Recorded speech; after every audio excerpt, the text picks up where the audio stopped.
I mean, one thing to remember about places like this is that because the security situation can change so very quickly, somewhere which is safe 1 week may be completely dangerous a couple of weeks later, and the opposite can also be true.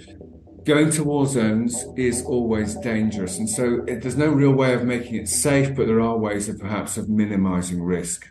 If you see an empty street, you might think, oh, well, that's a very nice, calm place. It's probably safe to go down there. But most military experts would tell you, if it's in a war zone, that the opposite is true. The reason why the street is empty is because it's known to be a dangerous place. Find a safe place and lock or barricade doors. Turn off the lights, stay quiet, not to attract attention on him. Call the designated emergency response team. Well, this is one of the hardest points. It's called the no-com situation. You put in place SOPs, standard operating procedures, in case of no-coms, meaning you define quite clearly if there is no more communication, let's try to meet at that point of time, each time per day. Let's try to reconnect throughout this system or the other system.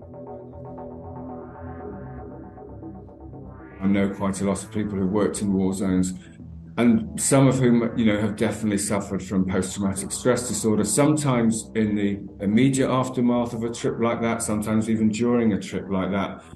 And sometimes, perhaps more shockingly and more surprisingly, some years afterwards.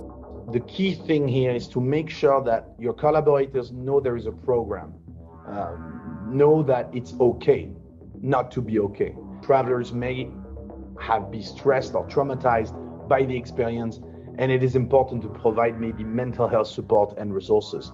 Then to conduct a debrief is also key, because it is important to discuss the individual's experience and gather any relevant information that could also improve future operations.